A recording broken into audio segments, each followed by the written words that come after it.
Hello and welcome to Free Advice Friday. My name is Keri Ray Barnum for New Shelves Books, and today we have a very special guest with us. Danielle Butler is an author and ghostwriter who believes in the power of words and the magic of imagination. Her work has supported the stories of CEOs, community leaders, entertainers, clergy, and other public figures. She shares musings on ghostwriting and experience on her blog, and she is here today to talk to us and answer all of our questions about ghostwriting. So Danielle, thank you for being here today. We're so excited to have you. Hey, good morning. I'm so excited to be here. Thank you for this, Keri. It's an exciting time, an early morning, a beautiful morning. So let's do this. I love it. So we do have this live. So if you're joining us at newshelves.com/FAF, you can of course ask your questions live, but we also had some emailed in questions that we had as well. So I'm going to kick it off with one of those questions. And that first question, I think, will kind of help with introducing you. And that is, what kind of writing does a ghostwriter do? Is it all books, or do you do other types of writing as well? Oh, that's a great question to start off the day. Thank you to whoever did that. That wasn't even a paid plug by me. All right. So a ghostwriter can write anything. And I'm super excited about that. We primarily hear about it in the book writing space, but I have had the privilege of ghostwriting speeches and op-eds, blogs, and putting them out there for the world. You would be surprised that how many people don't write their own social media captions. There's a ghostwriter behind that. Great question. I love that. Okay, keep the questions like this. Yeah. Okay, good. And so you really write, yes, you do books, but sometimes you do other things. And the next question is kind of a follow-up on that is, how did you get started in this? Like, did you go out trying to ghostwrite for people, or is it something that fell in your lap? It was absolutely something that fell in my lap. By trade and training, I'm an artist. I'm a theater major. I'm a dancer, all of the things. And what I found would happen is a lot of times the executive directors or artistic directors would have a speech that they needed to have crafted, or they would have some remarks that needed to be made at an event or a newsletter that needed to come out. And they would say, "Oh, Danielle, you're good with words. Can you take care of that? So let's go and you handle that over there while we handle the stuff on the front of house." And so I sort of fell into it. I was writing those little lines, those little ditties. Oh, you should say this because that sounds very quippy and like you. And then it became a thing. Somebody said, I think my first project, someone said, "Would you look at my book?" And I was like, I mean, I guess so. Sure, I can look at your book. And it was in that moment that I was like, oh, this is a real thing, is going in and saying, if you add this sentence here, this would make you sound this way. Or I feel like your personality shines more if you were to explain it this way. And so I fell into ghostwriting, but I fell into a lifelong love for sure. Excellent question. And I see Julie has a BFA in theater too. Theater Geeks Unite, we're here. Love it. And so in that writing, when you have ghostwritten full out books, is it all nonfiction? Do you do some fiction in there, mix? I am primarily nonfiction. I like getting into the nitty gritty, having that support where I can do some researching. Although I have explored fiction, and it's not one of the things that I've hung my hat on just yet. I'm continuing to explore with some of my own writing, and I read fiction just for a getaway of life. And now I'm finding myself writing in the car with my kids and trying to describe like the sky in a way that it would be in a novel, and they're like, "Okay, mom, relax." It's like, and that's where the drama comes in, and they're like, exactly, no, enough. yes, But, this is enough, pipe down. yeah, my son told me yesterday, not that I in any way think I'm like a famous singer or anything. I love to sing. I am a terrible singer. I can't hear or carry a note. And my son goes, "Mommy, I love you very much, but I don't think this is your career." I was like, well, it's not, so good thing, but thank you for your honesty and your encouragement. You're just so kind. Yes, I'm the same way. I love a really great carpool karaoke or shower concert series. I'm amazing at those, no matter how bad I sound. That's right. In my head, it's all good. Now, Yeah. for the ghostwriting that you do, what do you have like a favorite? Do you like the books better than the short content? Do you like speeches best? Mm. I I have to say that my favorite right now is take is writing a book, right? And creating the backstories, all of the pieces that support whatever the information is and that research. And then I have found that that is a good segue into sort of speeches. So, hey, here's some fantastic talking points from your book. Here's some things that you say in your book that I think would really be awesome to nail home, either in talking points for a speech, or this would make a great op-ed that gives you an opportunity to explore your thoughts a little bit more on this than you could in a well-rounded book. So my favorites are like nonfiction leadership books. This is how you do this. This is how I became a leader. This is how I run my business. And my other favorite is memoirs because I'm fascinated with how people came to be who they are. Oh my goodness. And you find that the smallest details make such a huge impact on people's lives in how they become who they are. So my favorite is probably memoirs. It goes back to that character development love of theater. Yeah. I love that. So take us through. All right, I come to you and I'm like, I want you to write my story. I want you to write my book. What does that process look like from someone deciding they want a ghostwriter to actually having it written? Well, the first thing I like to do is sit down and have a cup of coffee or tea with you. I just want to chat and just shoot the breeze and see how we connect. Because the truth of the matter is, there are tons of storytellers out there. There are amazing individuals that write stories. And while I may be a great writer, I might not be the best writer for you for various reasons. And so I try to sit down and just have a chat. What are your goals regarding your book? What are the things that you hope to achieve out of it? And then one of my favorite questions is, what's the worst thing that can happen when you release this book? And I decide whether or not that worst case scenario is something that I can live with. And I ask the author, is that something that they can live with? Right. And then from there, we develop our conversation, our talk tracks, and say, all right, this is the book that we're thinking about writing about the first time I learned how to ride a bike. And we talk about all of the elements around that time and other things that are going on, because sometimes while we think that the story is about riding a bike, it's really a deeper meaning, or there's a deeper experience that connects to it. And so I like to get into those deeper weeds to see, are there other connecting points that we'll be able to build through this? Right. After we do that, we sit down and we craft an outline. I typically go back through our coffee notes and anything that you've sent me, and say, okay, this is how I will put this book together. Does this resonate with what you are envisioning for your story? And if that works, then we get into the weeds of writing. And I love that. And how long does this usually take? Like from that first meeting to the outline to writing, is there, I mean, I know it varies, of course, but is there like a typical timeline that an author should expect if they're working with a ghostwriter?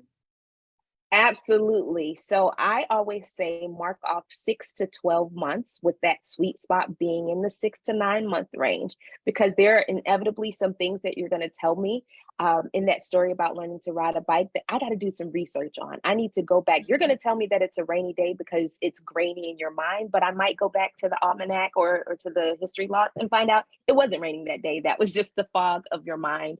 Mhm. And so being able to get into that research to make sure that the story does come to life, it requires time. There are also opportunities that I take to do research. While our book may be about riding that bike for the first time, if you're a person that has a platform already where you're going live, you're sharing stories, you're sharing ideas, there may be something that connects to that. So I'm also plugged into what you're doing current and present day that may have some influence or be influenced by what happened when you learned to ride the bike. So 6 to 9 months feels really good. It feels doable. Okay. And is it, I know it's a ghost writer or ghost author. Are you always, is your name ever actually publicly connected to these works? Or is it always really hush hush, cloak and dagger kind of thing? So it depends on the contract. So during that evaluation period, when we're getting to know each other, a lot of times if we both have agents, I have an agent, she sits down with your agent, and they're in the background hashing out all of the details. And one of those details is whether or not I get credit.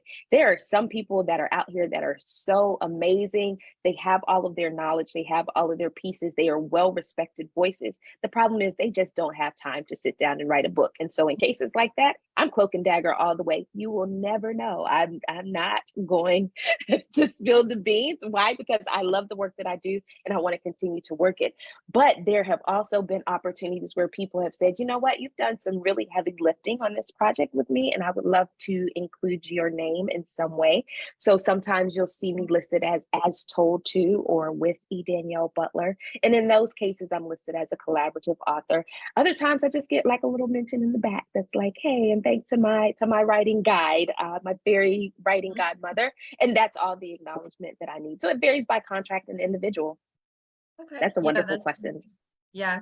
And I know sometimes there are NDAs involved. There are like, it's not just like you should remain quiet. It's like you legally may not disclose this because sometimes it does change the image of a project. So that's not unusual at all to have an NDA. So I live my life by NDAs. I never thought that I would say that. I used to laugh. I have a friend, she always has an NDA with her because of the work she does in politics, right? And I mean, she just rides an NDA around on the front seat of her car in a folder. And if you're sitting down to breakfast, you're going to sign it. And one of the things that I've found is it helps people to be more open and transparent during the writing process. Although they may share things that never end up in the book, knowing that I'm going to gatekeep and hold those things close to my heart and let them go gives them the freedom to tell their story unapologetically without censorship. And then we can decide, dial back how much we actually want to share with the public. So yes, NDA, NDA, NDA, and another NDA for sure. Yeah. And don't be afraid of those. I mean, in my business, I sign them all the time too. Sometimes you people, and it does open people up a lot more when you're doing that because they feel safe. It's kind of like going into your therapist office and you're like, oh, they can't repeat what I'm saying in here. And so it's like a safe space. Exactly. And so I think that matters. And do you only take on one project at a time? Do you sometimes have multiple projects that you're working on? Oh, that's a wonderful question as well. So what I have found is that I can typically max out on 2 books at a time, but I can juggle other ghostwriting in the background. So blogs, op-eds, speeches, those sorts of writings, I can keep those ongoing in the background, but I usually try to dedicate my focus to just 1 or 2 deep dive projects at a time. Because hey, living someone else's life or reliving something from their life takes a lot. I become an expert at whatever their field is. So for instance, if I'm working with a clergy member and they are talking about various ways to engage church members, that takes time and research and effort and me considering and being creative and maybe even going out and seeing what are some of the ways that other churches and clergy members are doing it. So I am fully involved and committed to the process. And I want to give due time and due diligence to the work. Yeah. And do you ever work collaboratively with the author to where they're actually writing some, but you're writing some? Or is it always they tell you write, or sometimes do you work together on the writing pieces? Oh, sometimes we write together, and I love a good Google Doc. Okay. I love it because you can be working on paragraph 5 and I'm in paragraph 1. I've also found that there are some authors that they're a bit squeamish about certain parts of their story. So it's easier for them to disconnect from that. They want to write the happy, joyful, whatever pieces. And so they leave it to me to craft the more difficult portions of their stories that I might be able to finesse into a way that other people can take it in without being judgmental or without feeling a certain type of way. I have the ability to separate their emotions and my emotions from the actual text and what's happening.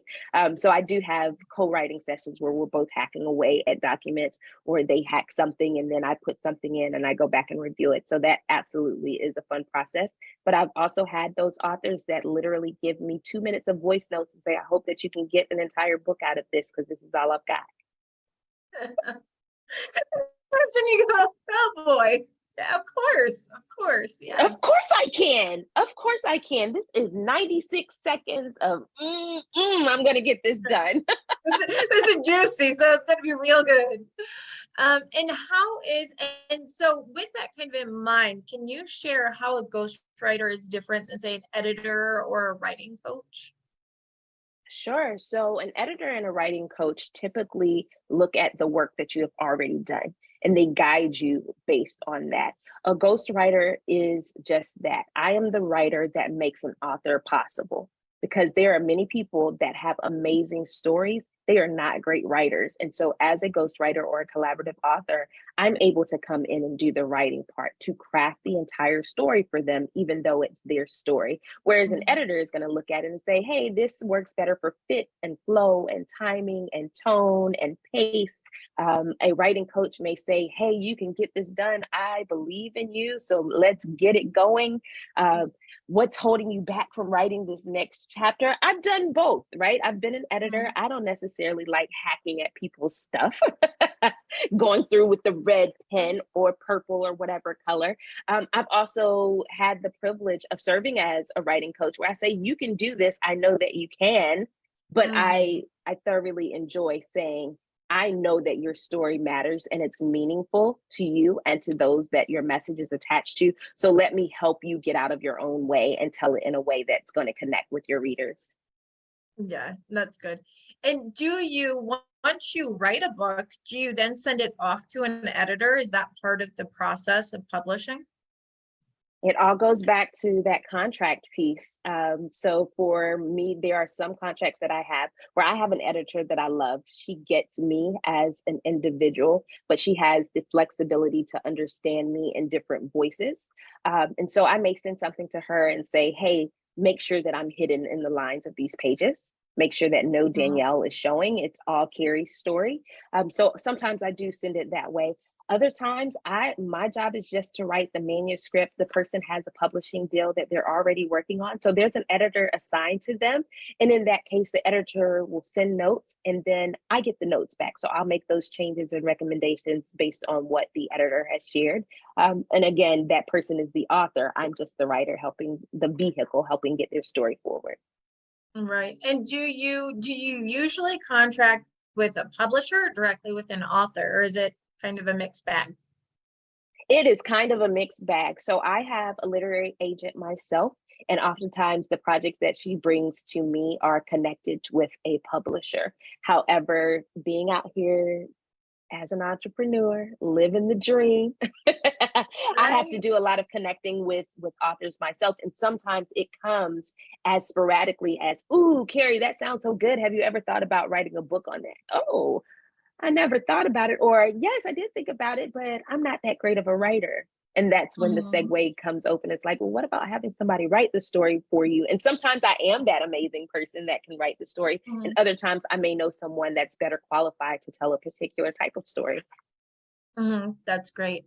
And I love that you mentioned agent because you do have an agent. Now, is this a typical literary agent or is this someone who specializes in like working with ghost writers? Oh, that is a great question that I've been talking about with some of my ghostwriting friends. So I have a typical literary agent. I have not pursued a relationship with someone who specializes in ghosting matchmaking, is what I call it, like that matchmaking process. I have not done that yet. But what I have found is because my agent reps other authors that have these deals, sometimes she's just like, they just don't have the time to meet this publisher's deadline. Can you Mhm. carve it out? And for me, because all I'm doing is writing every Yeah. single day, yes, I've got time to craft this out, get this outline or this proposal to the publisher on a tight Mhm. turnaround time. So that works really well for me in that relationship. And it allows my agent to offer more of a full service perspective to her clients as well. Yeah, that's great. And how did you find, like, did you go after your agent as a ghostwriter? Or did you initially get that agent as like an author for your own works? How'd that relationship start? Oh, that's a journey. The agent, I knew years ago that I wanted to work with her in some capacity. I didn't know if it was a mentor, a writing coach, or an agent. And when we got connected. I was like, oh, this is cool. I like her. I did submit some of my own works, my fiction works, because I wanted to have a go at fiction. And she was like, okay, well, here's some things that I would suggest that you work on in terms of the craft, right? And then she came back, she said, but you know what I do have room for on my slate is a ghostwriter to come in and support these authors that I'm already writing, that I'm already representing and supporting. And so I got my first agenting deal as a ghostwriter. My first projects were as ghostwriters, not my own projects with my agent. So yeah, And I it's been an love that your interesting agent journey. kind of came back there and was like, well, what about this? It's kind of fun to see how sometimes the deal that you're offered isn't necessarily what you had in mind, but it's better than what you imagined for yourself. Absolutely. Absolutely. Yes, I can write my fiction works. I can try that, right? But it's still a craft that is developing. But what I do know is nonfiction works, and to have that's one of the things that I love about my agent. And she says, I see that you're developing this craft, but I also see that you bloom and thrive over here. And I want you to put your weight on that and see what happens and what comes of it. And as a result, we've had some really amazing partnerships. I've gotten to work on some books that I never would have seen myself doing, and supporting the voices of people that I never would have come across on my own. Mm-hmm. Do you think every ghostwriter needs an agent, or is it possible to have a career as a ghostwriter without an agent? It is possible to have a career without an agent. Um, I did it for a very long time. Some of my most successful ghostwriting friends do not have agents, and they are living the dream. For me, it's easier to put a barrier between the administrative side of things and the creative side of things. And having an agent allows me to do that. My agent can talk numbers and contracts and nitty gritty, and I can just get to know and love the person and the story that we're telling without wondering in the background what's happening on this contract, where are we in this process, what's going to come next. I can just focus solely on writing the story. Yeah, that's good. And so most of your projects, are they charged by the project, by the hour? How how does a ghost writer get paid in that sense? Yes, I see that question. And Lawrence, thank you for adding that. I do not charge by the hour. That is insanity for me for tracking because there are hours that I just cannot track. I charge by the project. As a writer, you all probably know and understand that idea of getting in the shower, those best ideas coming up, or sitting in the carpool line and those best ideas and notes coming to you. And so if I'm charging by the hour, I'm not keeping up with all of that stuff. And then oftentimes there are just some things that you can't put a price tag on, right? You can't put that time limit on. I can go and go all night on some projects when I'm feeling the burn. Nobody wants to pay me to be up all night, right? They want to pay me to get the book done. So yes. I love it. And is that also true when you're doing short content like speeches and things like that? It's always by the project? Absolutely, by the project. I drove myself to an unhappy place trying to go by the hour. And I preferred the project because I just want to get the work done and I want the work to be good. I don't want to be focused on opening a tab to track my hours, writing this down to make sure that I'm getting it and you feel like there's the value there in my time of I'm not an attorney. I'm not going to bill you $350 an hour. I hate working 6-minute by the increments. hour. I feel you. Almost all my projects are by the project as well, because I'm like, oh my gosh, who knows how long it'll take.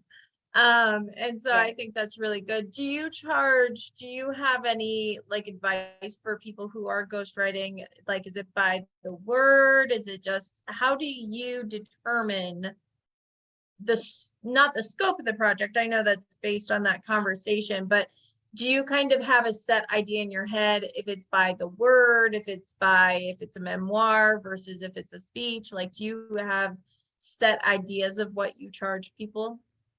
Yes, so I do have those set minimums and boundaries for myself, because what I recognize is that sometimes projects will come to me that are amazing ideas. And one of the things that I do is ask myself, who am I to tell this story, right? Who am I to help further this along? And what I have found is sometimes I get over eager about something because I want it to be real. I want it to be a project. And then I have undervalued myself and my time by just kind of shooting off the cuff and not having a range in which I say, I'm going to start here because all my speeches start in this range. All of my books start in this range. And what that has done is created boundaries so that I can say no to projects that are a good idea. They just may not be a good fit for me at this time. And it gives me the freedom and the flexibility to tell the meaningful stories that connect with my values, but that also meet the needs of the author that's being credited. Right. So yes, I have a range, and there's some things that I do think about from a word perspective, right? So if I'm writing a bio, an executive bio or something like that, I know that my average bios are going to fall in 300 words or so I can charge $1 a word and know that I just have a flat rate for that and say up to 300 words, your bio is going to get done.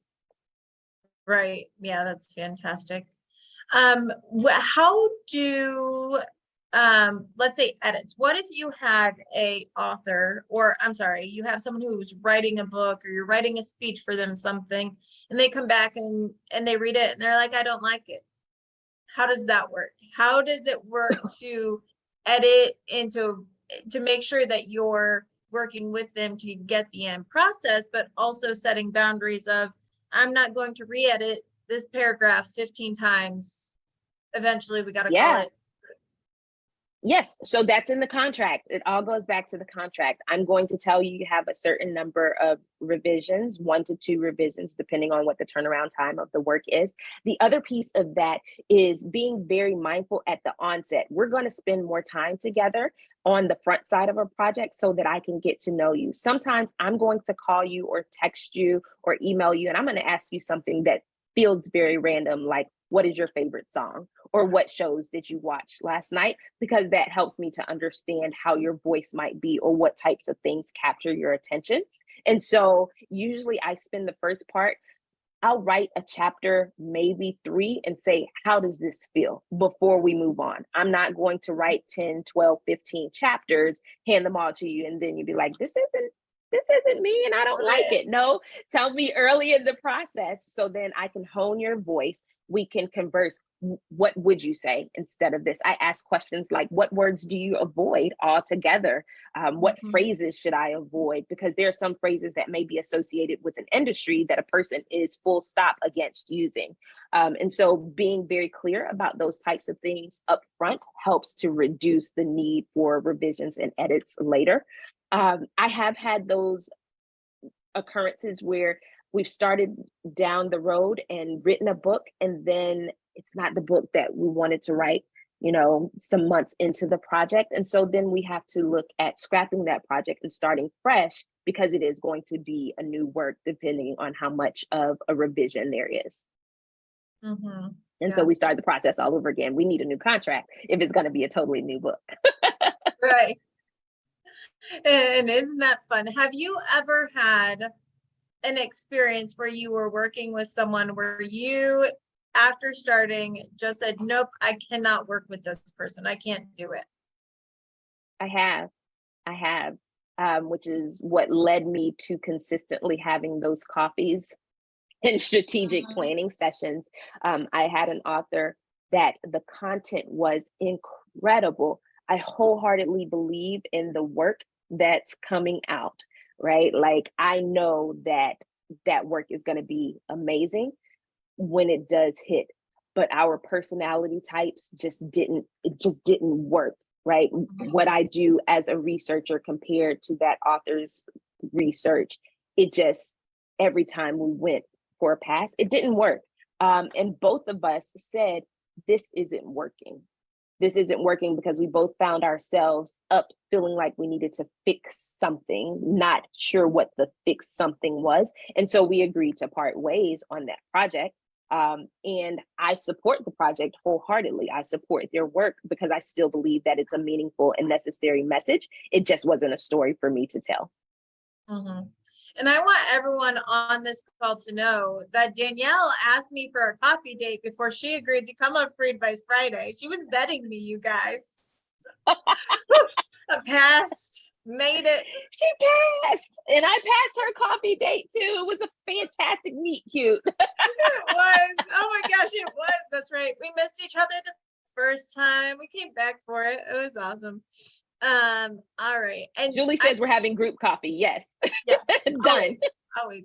We actually haven't had, we occasionally will do kind of just meetups in the evening where everyone's on camera and we all chat. We should do one of those soon. It's been a while.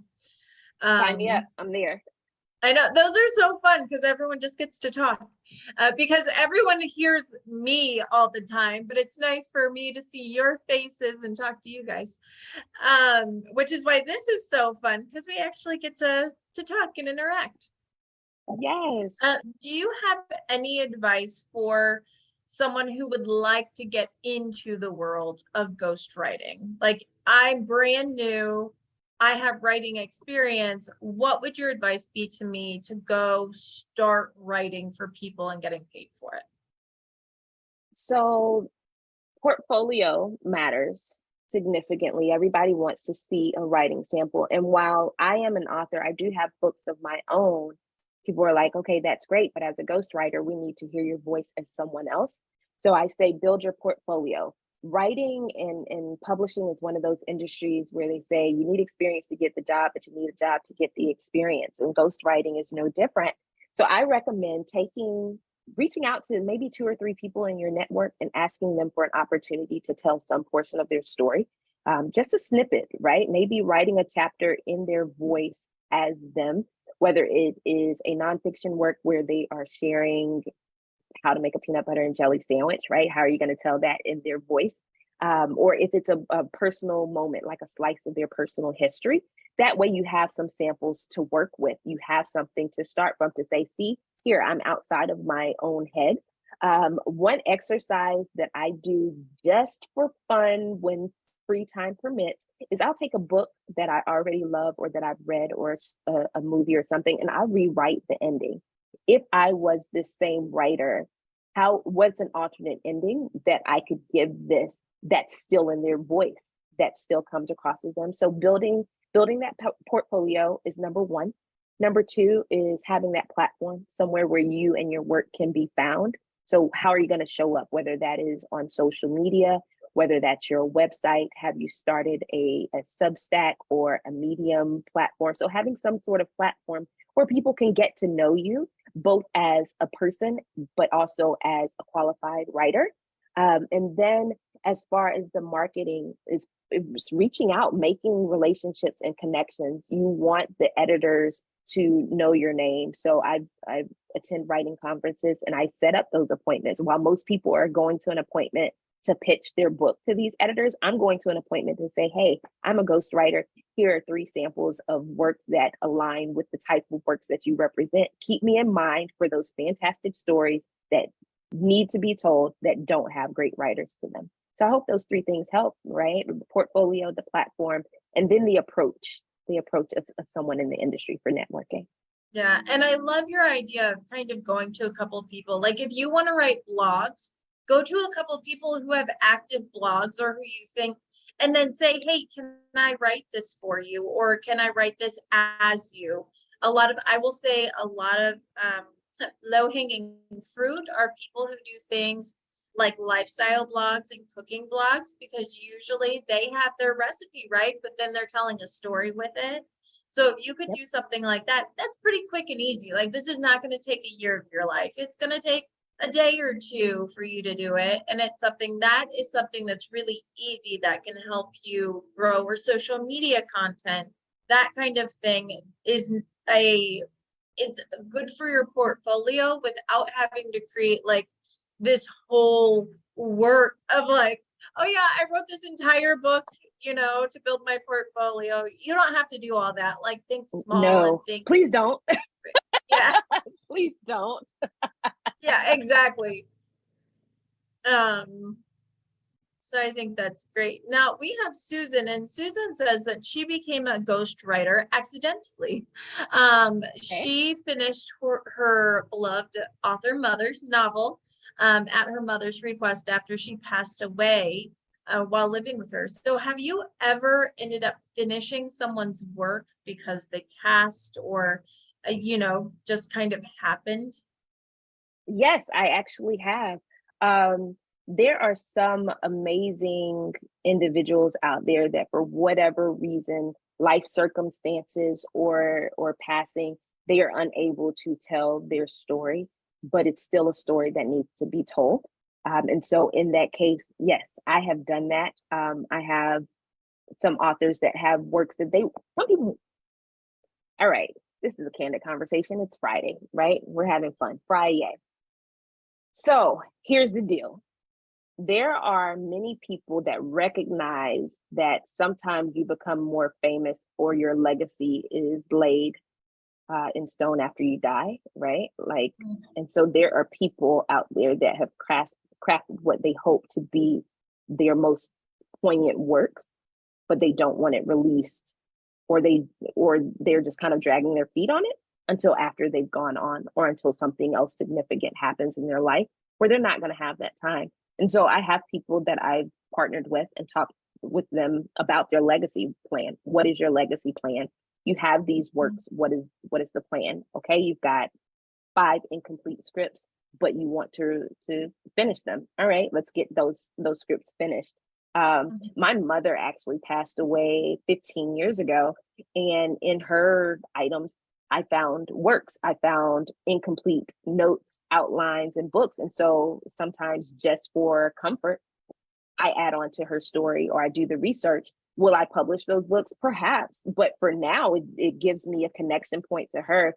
But it also allows me to make sure that the things that she felt were important enough to write down and to share with others are shared. So yes, that is absolutely a thing. Michael K. Williams. Oh, what is his ghostwriter's name?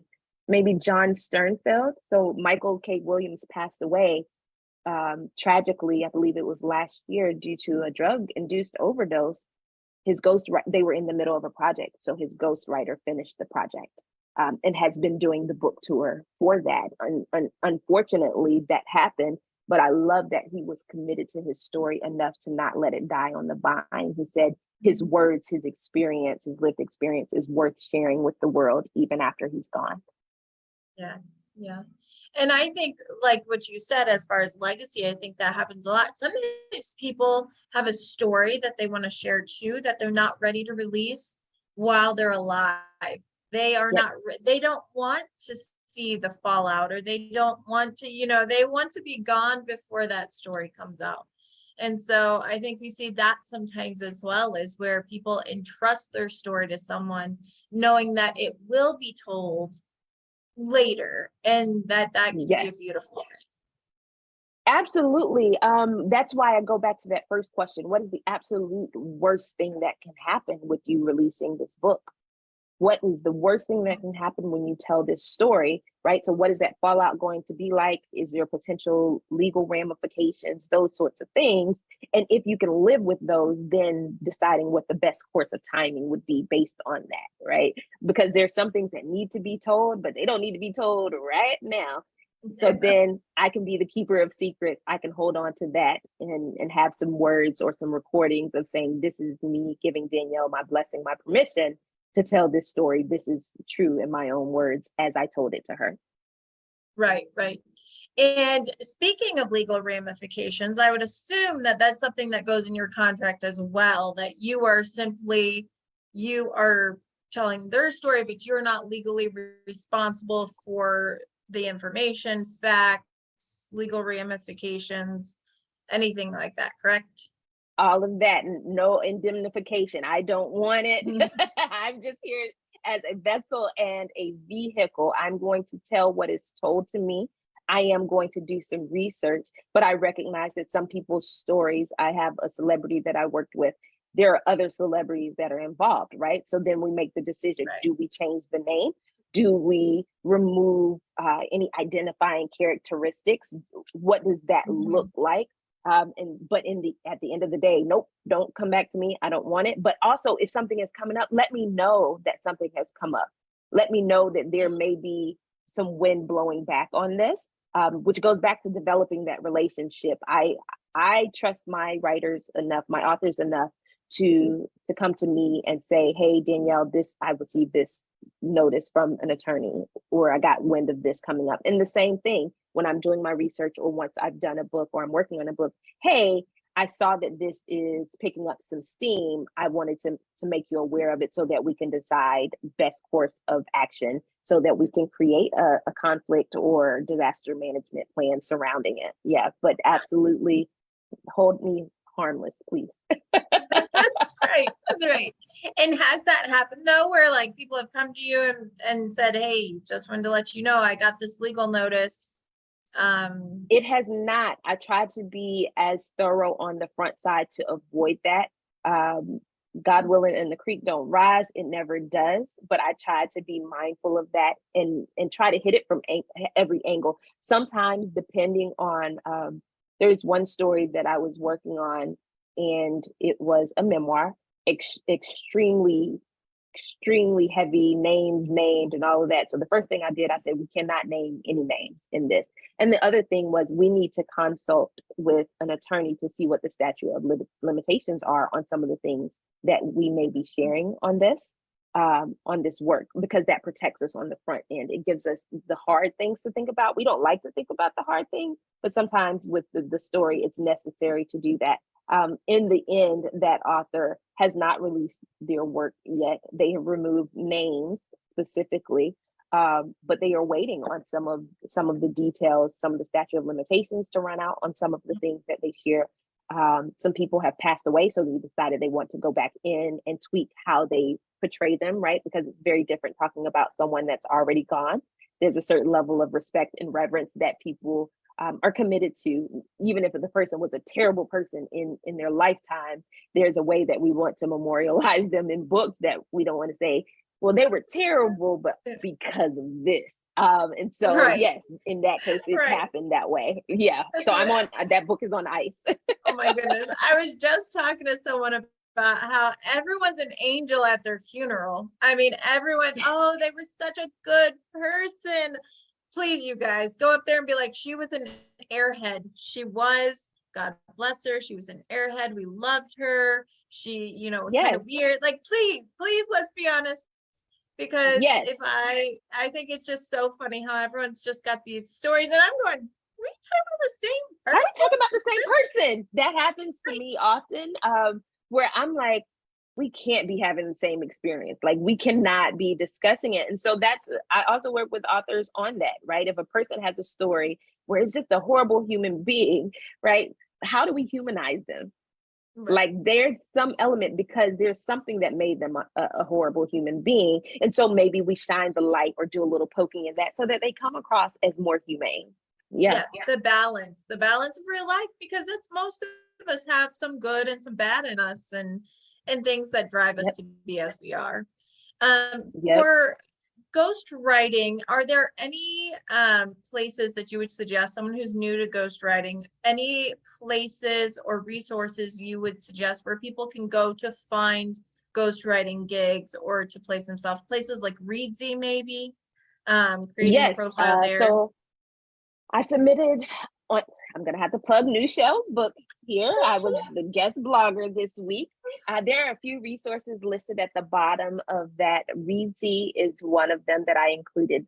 Lisa Tenner, she is one of the renowned ghostwriters out there. So she has a lot of resources that she provides on her website.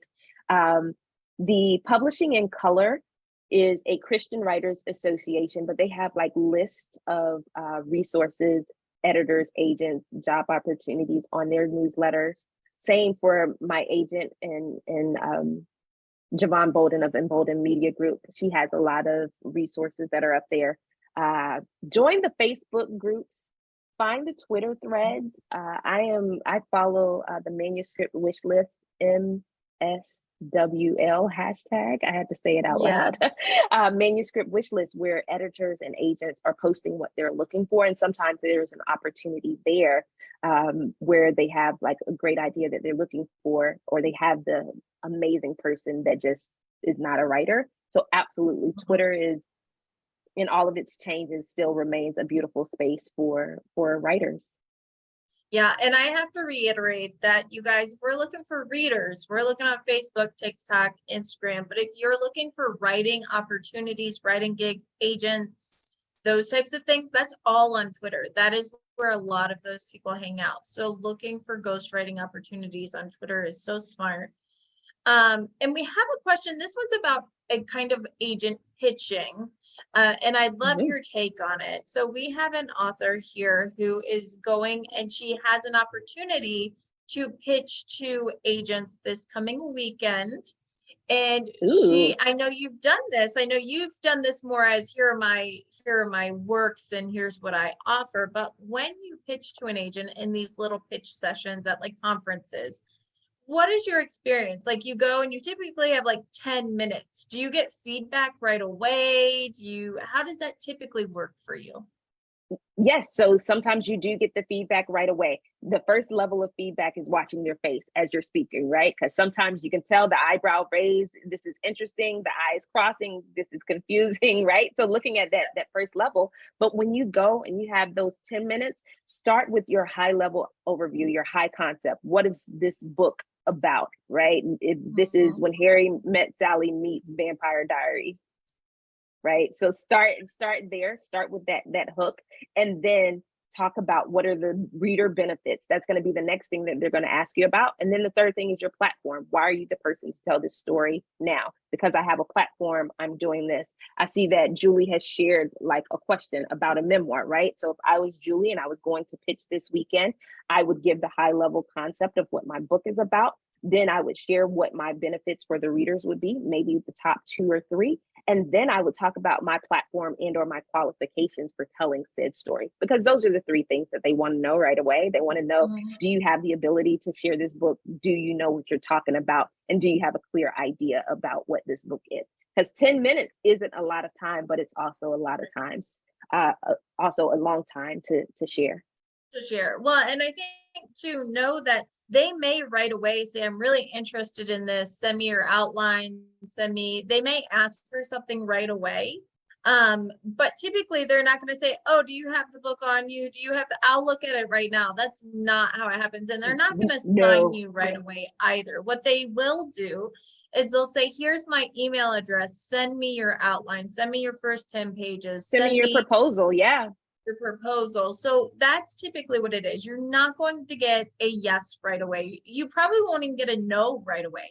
Occasionally you'll have someone who says, this is really not my project or my expertise or something like that. But most of the time you're going to get something that is either feedback, a suggestion for you to find someone else in a different atmosphere, or you're going to get a request for more information. And then they're going to say, let's say they say, okay, send me a sample, a proposal, an outline, whatever it may be. They're going to ask for that. And then it will take weeks for them to respond to you in most cases. I mean, we're talking 6 weeks minimum to get back to you. Because remember, if they're sitting there and they're being pitched by 20 authors in a day, they've got to get through all of those. And so unless they are especially excited about your project, even if they are, they've got other commitments. So typically you're expecting weeks to months, and you don't want to follow up with them. You send them what they ask you for, and you don't want to follow up with them for at least 8 weeks. I mean, you want to leave them and let them have time before you follow up with them, because that's what it's going to take. And one of the things I would like to add to that is, with working with these agents, each agent typically has their own submission requirements. And so even if you meet with them this weekend and they say, send me this, I would like to read more or learn more about this, take the time to go and look at what their submission requirements are and match your submission to their requirements. It shows that you took the time to investigate who they are, the types of works that they represent, and how they like to receive works. And they also will tell you, leave me alone for the next 12 weeks. If you haven't heard from me in 12 weeks, it means I'm not interested, or I'm closed to queries at this time, but on May 1st, you can start sending me works again. So being just really recognizing that each agent is an individual, no matter how large of a publishing house or how small of a publishing house that they represent. And keeping in mind that you can meet with somebody this morning at 10 a.m. during your 10-minute session. You may meet with a different agent at 2 p.m. this afternoon, and they could tell you something completely opposite, totally opposite from what your 10 a.m. told you. And so again, it goes back to doing that research, knowing your audience, and submitting what they are requesting or what they're asking for. Your 10 minutes is your coffee with them, okay? So those of you that are pitching this weekend, that's your 10-minute coffee. This is the are we a good fit for each other coffee vetting that I talked about. That goes both ways. Sometimes they'll be like, yeah, I'm really interested, but I want to change the dog in this story and turn it into a donkey. And maybe that's just like a no for you. And you're like, okay, thank you so much. And then you're like, yeah, no. And sometimes that's okay. I know that authors so often are afraid to pass up an interested agent. But if they're not the right one for you, they're not the right one for you. So don't be afraid. I mean, that's the coffee idea, is that you're figuring out, is it a good fit? And just like most of the time, you get a sense of that within a couple minutes of meeting you. We've all done it, right? When we meet, people are like, I'm never going to be that person's best friend. Like, I can be polite, I can chill, but I'm never going to like call them up and be like, hey, let's go to the movies. And you'll get that sense pretty quickly, I think. So just maintain professionalism. Definitely just keep the idea of creating contacts too, because sometimes that agent will go, look, this project's not for me, but I work in an agency and I think Sarah would be really good with this. Yes. Why don't you send me your information? I'll send it to her. So sometimes that kind of thing happens as well. And most importantly, remember that it's fun, that it's this opportunity, and don't be too nervous. It's great that it's great practice no matter what, right? Like, it's just great practice to get yourself out there. And I love the kind of tips you said of like conveying your overall story and then telling them why you're the person to tell it. I think that's really important. Okay, awesome. I just saw another question pop up that's right along with this, is where can you find these events where we can pitch agents? Is there a hub for these types of events? So all of the writing conferences, if you pop on Google and type in writing conferences, and whatever your type of writing is, you'll get a list of those. But again, I can't, Carisha, I know your name from Twitter. I can't tell you enough that they're on Twitter. Agents are hanging out on Twitter.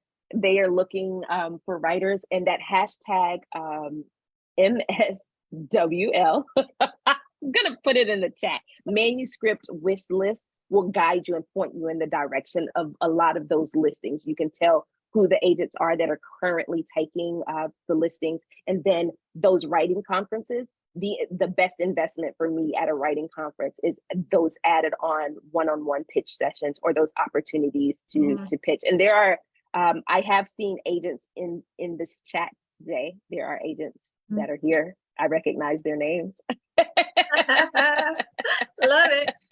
Like, she's like, yeah, I'm checking you out. Absolutely. Yes. And I think here's the thing too. It's good to grow your group, to be friends. Like in my job in marketing, I know people in publishing houses, big and small. I'm friends with a lot of agents. It pays to just grow not everything has to be a pitch.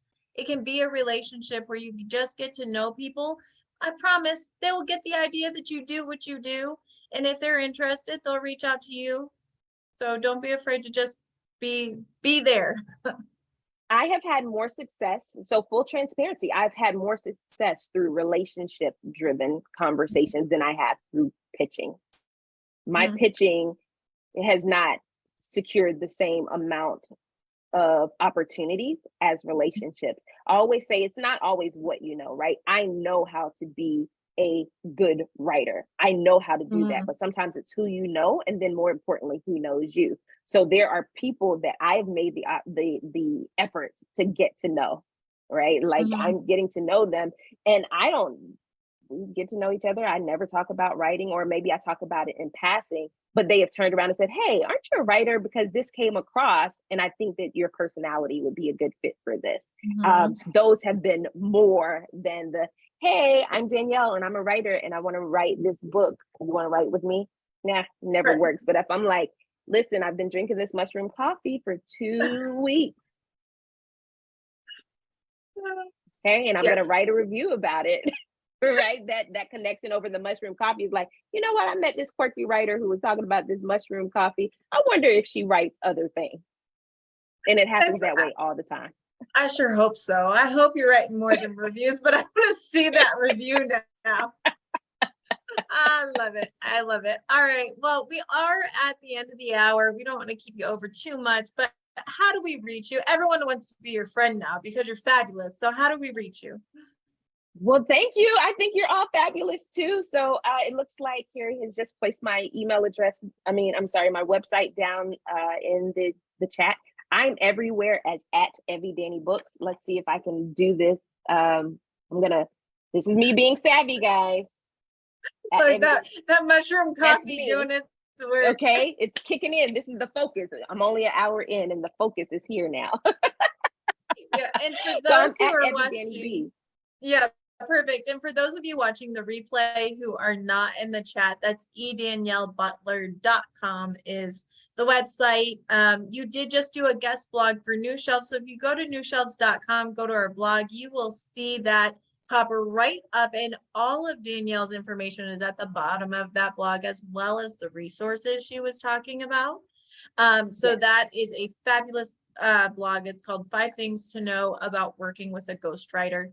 So that is available. Thank you, everybody who came out here. Thank you, Danielle.